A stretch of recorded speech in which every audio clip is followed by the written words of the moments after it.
Bismillahirrahmanirrahim. Assalamualaikum warahmatullahi wabarakatuh. Waalaikumsalam.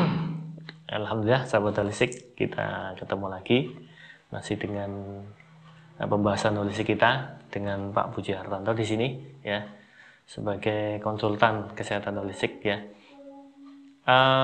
Untuk kesempatan kali ini kita akan coba update ya terkait dengan informasi yang saat ini sedang beredar ya, terkait dengan ini Pak, ada beberapa ya, satu ada dua lah produk itu dimana yang tadinya itu tidak masih tersedia ya, bisa kita kan produk susu ya, satu produk susu sapi, yang kedua cacing lah ya, itu ya, cacing tanah ya. Dan di sini mungkin ada informasi yang mengatakan bahwa ini bisa sebagai salah satu solusi untuk kondisi saat ini terkait dengan COVID ya. Kalau ini Pak, sampai itu juga di supermarket swalayan habis gitu kan, sampai mungkin ya ada juga mungkin sahabat holistik juga menjumpai di medsos ya, terkait ada rebutan ya, sampai rebutan stok gitu. Kalau secara holistik ini gimana Pak, terkait dengan kondisi sekarang, dengan adanya pilihan makanan apa minuman tersebut, apakah benar itu ya, dalam arti itu bisa sebagai ya paling nggak solusi yang bisa diterapkan itu Pak, gimana Pak? Jadi itu sebenarnya di medsos juga udah banyak jawaban ya dari teman-teman di dokter itu kan, udah banyak yang menjawab. Kalau saya lebih kepada begini, semua produk itu bagus, tinggal penempatan. Intinya itu aja, penempatan. Gitu. Makanya banyak juga yang bertanya ke saya lewat mau Facebook, mau WhatsApp, yang kenal ya lewat WhatsApp dan sebagainya, nanya itu kebenaran itu. Makanya saya kemarin sempat posting kan, saya ambil susu, ya, saya mereknya boleh apa saja sebenarnya. Saya coba, kalau kuning telur sudah saya jabarkan, nah, kuning telur, zinc. Jadi susu dengan kuning telur sama tonik zincnya. Zinc itu saripati. Karena susu itu untuk pertumbuhan bayi dari kecil menjadi besar, untuk kebutuhan tulang, otak, jantung, apapun untuk pemeliharaan dan pertumbuhan. Berarti apa, nilai gizinya tinggi. Kuning telur juga cikal bakal embrio dari ayam, yang di situ juga mengandung komponen yang lengkap. Sebenarnya sama. Bedanya di mana? Kalau susu sifatnya cair, dingin, sedangkan kuning telur lebih padat, lebih hangat. Walaupun hangatnya saripati, itu mesti lembab. Tapi nilai lembabnya, istilahnya ini lembab agak panas, ini lebih cair. Jadi lembab cair lebih kedingin. Susu dibagi lagi dua, susu kambing dan susu sapi. Kalau susu kambing agak naik ke atas berdasarkan makanannya, dia banyak ngambil dari atas ramban dan sifat tanamannya agak lebih hangat, dan sifat tubuh hewannya juga hangat. Ya. Nah, sapi makanan dari bawah, rumput, dia lebih dingin. Maka bukan kemudian membandingkan kambing lebih baik dari sapi, bukan begitu. Tetapi susu kambing lebih hangat. Jadi orang yang tidak tahan dengan susu sapi karena perutnya dingin, maka dia minum susu kambing lebih tahan. Itu di situ.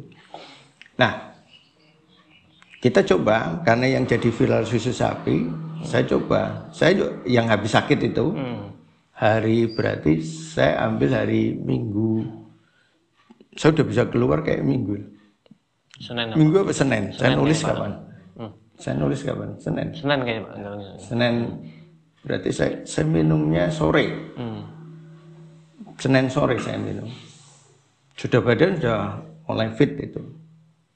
Nah, saya udah nyoba ngetes itu, mulai dari madu merah yang punya kita. efeknya madu repi masih agak kering. Kalau ini lebih bisa masuk yang madu merah itu, karena tonik darah kan, nambah darah. Nah, terus kopi pasti juga saya coba. Nah, susu itu saya coba. Begitu coba, terus saya ngobrol sama Mas Aris di sini. Saya tes, terus saya ke sini. Pertama minum, anyes di sini, enak. Cas. Wah, enak nih. Itu. Tapi saya tahu kalau reaksi akhir itu biasanya aslinya. Kalau reaksi pertama itu awal. Yang dapat air ya, air yang enak kalau diminum. Ya, saya suka kan. Nah, adanya di sini baru kerasa. Udah ngobrol, udah mulai muncul. Tangan mulai dingin. Ini ngeresep ke sini. Wah, udah mulai. Terus ini kering di tenggorokan jadi kering, kayak gatel, kayak pingin batuk. Kan aneh. Kalau dia sifatnya lembab cair harusnya pada suasana kering pas ini. Dia pas. Karena susu sapi itu biasanya diberikan pada kasus pneumonia. Jadi radang paru panas ini. Paru yang kering. TBC, gitu orang yang berada di daerah bekerja di peleburan logam yang panas itu. Terus di reaktor nuklir yang sifatnya kering panas. Lingkungan kering. Panas kering itu biasanya seminggu sekali dikasih susu itu untuk melembabkan. Jadi kalau dia bisa memunculkan antibodi, memperbaiki paru yang seperti itu. Nah, sekarang persoalan keringnya karena situasi cuaca ditambah ada dinginnya. Angin dingin, kering, masuk. Jadi macam-macam nih. Bukan kering murni ya, Pak ya. Jadi ketika itu sifatnya kering murni, berarti dia reaksinya positif ya, gitu ya. Iya. Tapi kita ada reaksi yang tidak nyaman, berarti ini bukan. Nah, ada faktor lain itu kan, bukan kering murni gitu kan. Yang saya rasakan jadi tambah batuk. Terus dahak tambah banyak gitu. Banyak. Terus ini mendingin. Terus mulai agak malam itu sudah mulai demam lagi, mau kayak demam. Nah, berarti ini efeknya tidak baik pada orang dengan situasi seperti itu. Nah, dan sangat berbahaya nantinya, karena dia jadi masa penyembuhan jadi lebih lama. Kalau saya percobaan tidak ada masalah, yang penting saya berpikir untuk mengantisipasinya. Ya jadi korban tidak ada persoalan untuk bisa menyelesaikan urusan orang banyak gitu. Orang pengobat zaman dulu kan tanaman dicobain sampai dia pingsan keracunan, itu untuk kepentingan siapa? Nah, kita harus berani. Ya kayak coba tes case rasanya kayak apa. Itu kayak tadi jambu kristal ya kayak gitu. Nah, ini mirip, tapi ini lebih dingin. Terus ini kering sekali. Jadi rasanya aneh gitu. Kalau parunya kering, berarti harusnya selesai. Berarti ini keringnya karena ada kelembapan yang menghalangi cairan itu terdistribusi. Karena terhalangi terdistribusi, sifat lembab itu membawa cairan menuju tempat paling bawah. Sehingga daerah atas tidak mendapatkan cukup cairan. Maka gejalanya kering. Nah, kadang kita tertipu dengan rasa kering itu. Pada kering itu karena efek daripada tertahannya sirkulasi untuk bisa berputar, karena ada kelembapan menghalangi. Harusnya kelembapan ini dibuang. Nah, sedangkan kita mudah masuk angin, kembali lagi ke bahasan yang sudah saya bahas, mudah masuk angin dalam, apalagi dengan suasana ekstrim kayak gini, itu jika ada dua faktor. Satu, energinya turun karena kelelahan, energinya turun. Kemudian juga dia turun karena memang dia memang tubuhnya fisiknya lemah, defisien. Itu sehingga tidak tahan terhadap perubahan cuaca. Yang ini masih satu paket ya. Yang kedua, ini karena darahnya kosong. Energinya lemah berarti apa? Mungkin darahnya cukup, tapi energinya lemah, tubuh jadi dingin. angin mudah masuk berpindah dari tempat yang tekanan tinggi ke tekanan yang rendah menuju tekanan yang tinggi apa kebalik gitu. Kebalik. Nah, ini akan terjadi perubahan.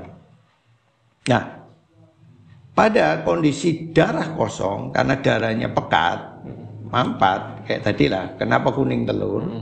Maka begitu darahnya kosong, tempat yang kosong itu akan dimasuki angin itu ya. Nah, angin dingin mudah masuk. Makanya kenapa bertahan nggak selesai-selesai? Kadang orang sakitnya bisa seminggu 2 minggu itu karena persoalan dasarnya yang dia harusnya diurai, dispersi ini diawali harus dengan mencukupi darahnya. Nah, ini tidak dicukupi, obat langsung digunakan.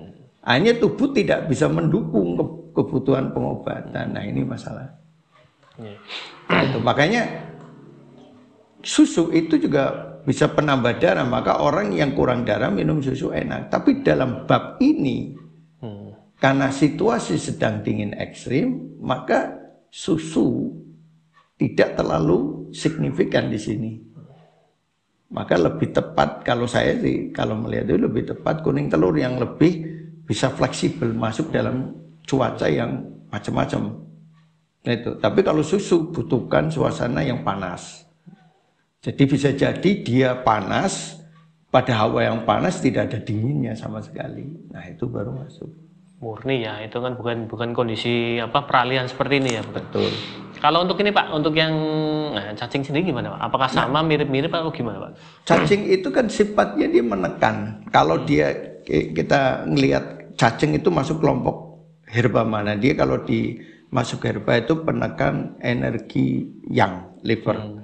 Jadi liver menekan, terus dia larinya selain ke liver ke jantung sama usus kecil.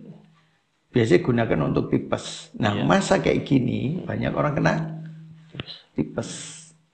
Jadi usus halusnya jantungnya panas. Jadi ketika dalam kondisi seperti itu, situasi kayak gini bisa masuk. Tapi tidak semuanya. Itu seperti itu. Jadi ada yang bisa, ada yang tidak. Jika itu termuncul bisa. Bisa juga tidak. Itu tergantung situasinya aja. Dan ingat cacing itu juga nutrisi juga ya. Ya. Berarti posisi nambah darah, nutrisi juga masuk ya, dia menekan sekaligus mendinginkan darah, mendinginkan darah, kemudian dia anti radang dan menekan energi liver dan panas, kemudian dia juga menambah nutrisi. Ya. Berarti ada kemiripan di situ, ada juga ada perbedaan yang tetap harus dicermati ya, cermati persis, detail, sehingga itu nanti dalam artian lebih bisa manfaat ya. Gitu. Supaya kita dalam menghukumi sesuatu benda itu tidak bersalah. Ya. Supaya kita menghukumi suatu benda itu jelas. Itu. Benda itu tidak bersalah. Nah, ini karena yang diributkan nanti di medsos, oh ini hoak, ini enggak benar, ini. Jadi yang disalahkan bendanya. Nah, sifat karakter orang Indonesia tahu sendiri.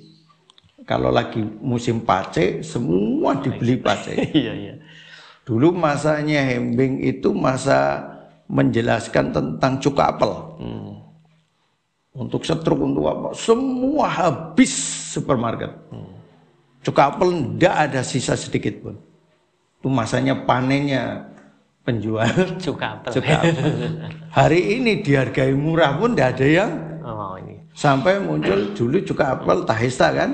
Hari ini hilang ya. Karena dia ngambil momen saat itu, momennya sudah terlambat, ini sudah mulai turun, baru dia produksi. Terus semakin ditinggal, dia penjualannya sempat naik sedikit terus turun terus hilang. Jadi kalau toh dia ngambil momen Indonesia kebanyakan pasar kaget. Kurang dibangun pasar yang cerdas, yang pasar memang berdasarkan ilmu. Itu kurang terbangun di situ. Ya mau diakui tidak diakui, dan pembahasannya semua seputar salah dan tidaknya produk. Padahal produk itu tidak bersalah. Nah, tugas kita menempatkan di mana produk itu, bukan kemudian oh ini katanya bisa ini, menurut ini salah. Kalau ditempatkan salah jadi salah, tempatkan benar jadi benar. Maka produk itu tidak punya salah.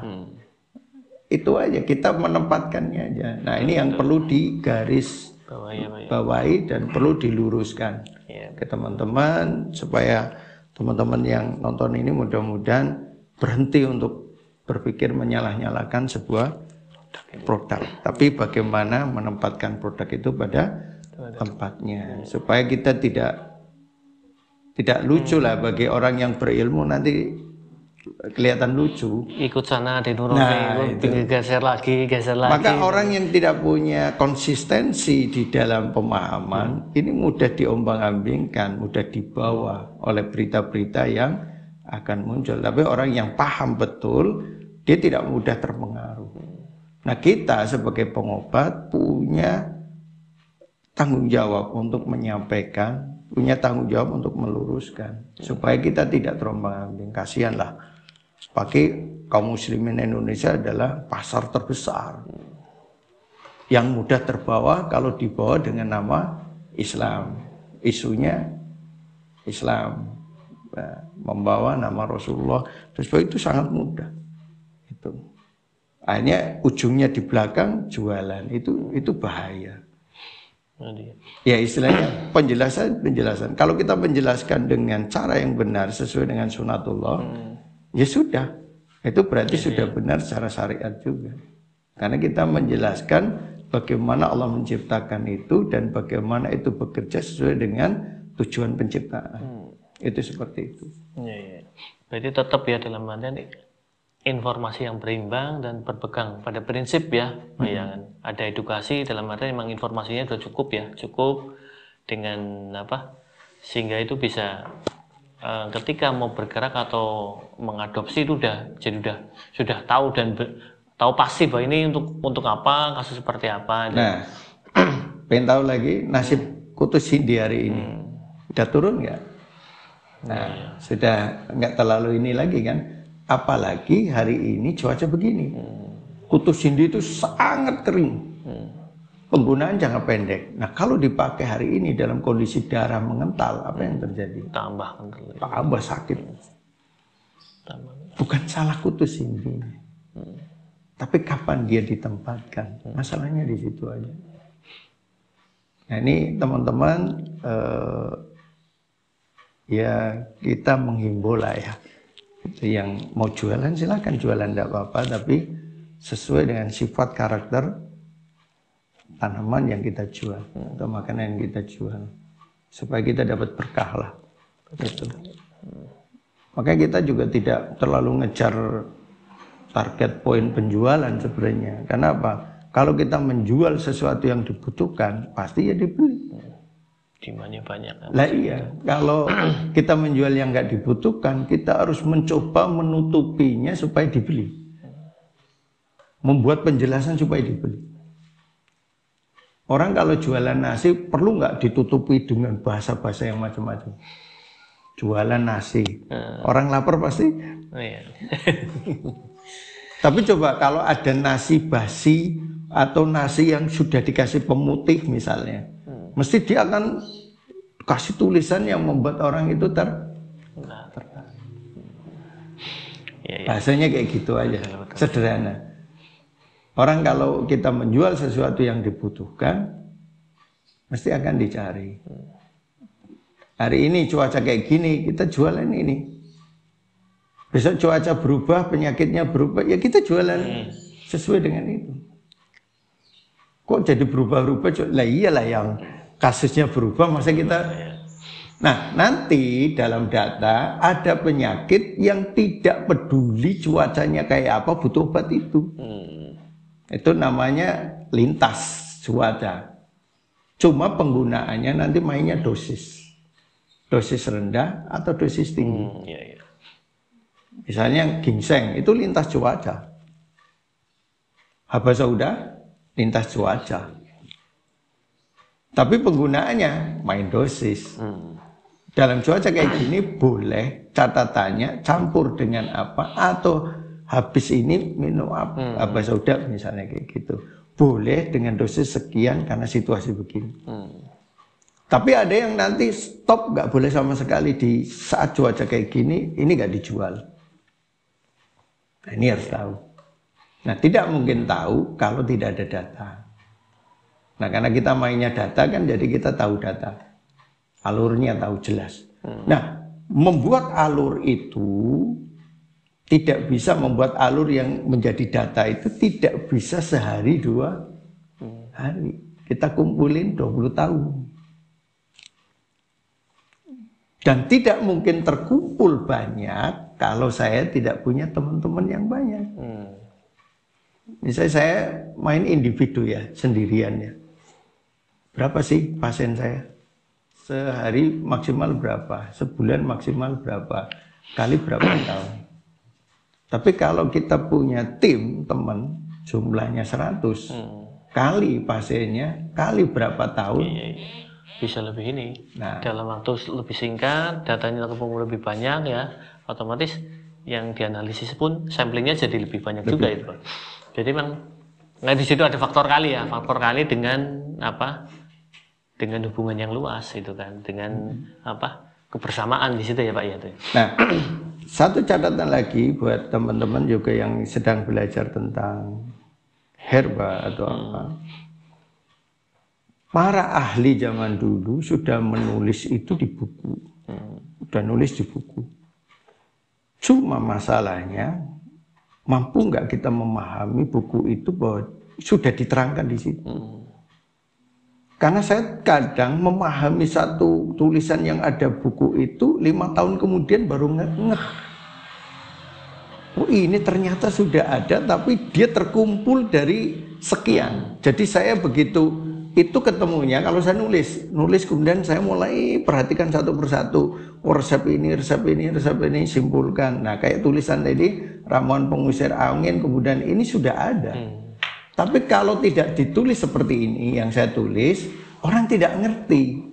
Karena itu tertulis di loncatan-loncatan itu. Kalau kita kumpulkan, contoh ya, yang pernah saya sampaikan itu di Facebook juga, ramuan kesalahan kita dalam membaca.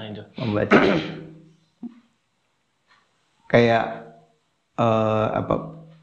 tangki itu sifatnya hangat. Nah, beda dengan hangatnya sudihuang.